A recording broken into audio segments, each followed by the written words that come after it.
Всем привет! Меня зовут Наталья, добро пожаловать на мой канал. Пришло время нам с вами, друзья, сверить часы и наконец-то определиться с формулой повседневного образа, следуя главным трендам и модным тенденциям весна-лето 2024.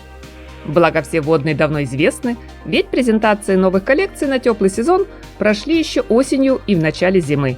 А мы с вами на моем канале внимательно следили за всеми шоу. И вот сегодня вместе попробуем подвести итоги.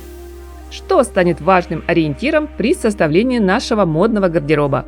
Какие фэшн-рекомендации не позволят нам оказаться за бортом стиля?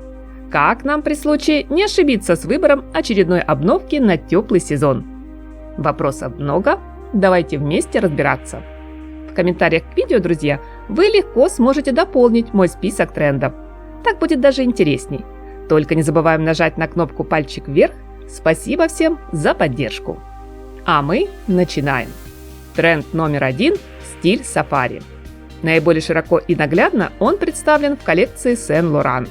Энтони Ваккарелло, поработав с архивами марки периода 70-х, вновь обращается к утилитарной практичной моде.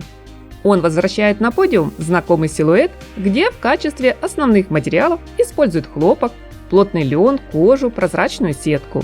Дизайнер рекомендует добавить в базовый гардероб комбинезон с накладными карманами или любимое многими платье сафари. Тренд поддержали не только на неделе моды в Париже. Не остались в стороне и участники марафона показов в Милане, Лондоне и Нью-Йорке. Свои модные версии предложили бренды Sacai, Victoria Beckham, Max Mara, Zimmermann, Hermès. Следующий заметный тренд весны – фактурная кожа. Вместе с гладкой и матовой, которая пока не теряет актуальность, в гардероб ультрамодных вещей уверенно можно добавить кожаный жакет, юбку, куртку, тренч под крокодила или змею.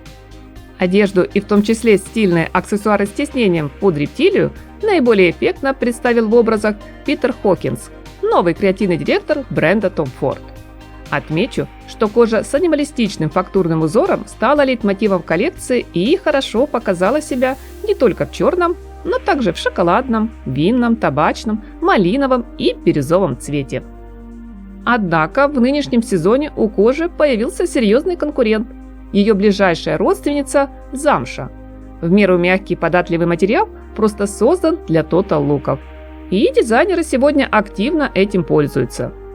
Особый интерес и спрос сейчас на вещи сложных, глубоких оттенков – коньячного, карамельного, винного. В почете у брендов также оливка и кобальт. Примеры по стилизации найдем в коллекциях Givenchy, Miu Miu, Marni, Loewe. Иная или новая многослойность. Так я назову это модное направление, которое обычно сопровождает зимний гардероб. Что и понятно, в холода лишний слой теплой одежды будет не лишним. И вот сегодня тренд плавно переместился в коллекции на весну и жаркое лето. Что радует в новом исполнении. Теперь в одном луке сочетаются исключительно невесомые полупрозрачные ткани вроде шелка, шифона, сетки. Таким образом дизайнеры достигают любопытного эффекта. Есть намек на наготу без фактического оголения. Интригующие прочтения трендов, представленных на фэшн-сцене модных образах, нашлись у Брэндон Максвелл, Проэнза Скуллер, Тори Бёрч. И во всем этом наверняка ощущается, дышится легко и непринужденно. Есть и другие решения. В линейке Prada новая многослойность – это тонкая шифоновая юбка под топом из бахромы и плотной маскулиной курткой. В гардеробе Tod's трикотажное платье, где его изящно подчеркнули поясом, повязали шелковый платок и накинули на плечи легкое пальто. Для весенне-летней коллекции Bottega Veneta Матье Блази предложил тончайшее белье, которое едва заметно выбивается из-под шерсти букле, а также многослойной конструкции тренчи. В общем, идей предостаточно для всевозможных стильных миксов. Где будем делать талию? Тренд, как и, собственно, сам вопрос, относится к числу фундаментальных. Ведь мы с вами точно знаем, друзья, именно расположение линии талии определяет весь силуэт и задает настроение образу. Участники показов в Милане, Париже, Нью-Йорке не пришли в этом вопросе к единому знаменателю, как всегда разделившись на два противоположных лагеря. В одном из них будто сообща решили, чем ниже, тем лучше. Но не торопитесь, милые дамы, следуя модным тенденциям носить только свисающие с бедер джинсы, мини в стиле нулевых, словно случайно сползающие брюки или короткие шорты. Тренд обозначил себя достаточно сдержанно. Заниженная талия на этот раз, если и появилась у платья, брюк или юбки, то чаще без крайностей. Причем в одной линейке эти наряды прекрасно уживались с одеждой, где талия была даже немного завышена. Например, под маркой Каролина Эррера, Ральф Лорен. Майкл Корс уделил немало внимания приталенному силуэту, тоже сделав ставку как на высокую, так и на низкую акцентную линию, чередуя в коллекции самые разные варианты. От кружевной модели, где пояс заметно открывает пупок, до роскошного платья богини. Бельевой стиль и прозрачность. Эти два тренда объединили подиумы всех 4 столиц моды. Они очень частые гости на весенне-летних показах, к тому же постоянно пересекаются, выступая на модной сцене как с сольной партией, так и в гармоничном союзе. Дизайнеры устраивают будуар с ночными сорочками, обольстительными комбинезонами и шикарным бельем. Плетут платья из черных и белых кружев, тюль, органзовый шифон и даже пластик пускают на изготовление тренчи, жакетов, юбок и брюк. Тончайшие прозрачные ткани нежно окутывают хрупкий силуэт. К примеру, наряды от Прада из шелкового газара в несколько слоев словно парят над землей, будто туманная дымка ранним утром. Кажется, что их невозможно ухватить руками. Следующая довольно интересная модная тема – узлы. Нет, преподавать мастер-класс по макраме или вязанию морских узлов я сегодня точно не планирую. Просто у дизайнеров есть уже готовые варианты, которые должны заменить слегка наскучившие драпировки. Впрочем, если вам все-таки захочется проявить творчество, я думаю, стоит обзавестись крупной брошью или металлическим кольцом. Они помогут зафиксировать сложно сочиненную конструкцию. У Bottega Veneta завязать в узлы и сделать всевозможные переплетения получилось даже в нарядах из кожи. Для вдохновения не лишним будет пересмотреть коллекции весна-лета домов моды Fendi, Etro, Ferragamo, Jill Zander. К примеру, Ким Джонс предложил необычную имитацию повязанного на плечо либо талию, свитера или трикотажного кардигана. Одежда для жизни. Один из лучших трендов для повседневной базы. Тенденция заметно обозначила себя еще в прошлом сезоне, а сегодня лишь укрепляет позиции, диктуя четкий курс на минималистичные, без заморочек вещи. Следуя модной тенденции, в коллекциях можно часто увидеть идеальный тейлоринг, прямые силуэты или же перехваченные в талии пояском наряды, практичные комбинации в образе и природные оттенки в цветовой гамме. В рамках модного марафона бренды попытались доказать, что реальный гардероб для жизни гораздо важнее акцентных вирусных вещей. Свои дизайнерские творения они преподносят как городскую одежду для современных женщин. Все как бы понятно, носибельно, никаких аляповатых принтов и разумная дозировка в декоре. Просто и круто одновременно.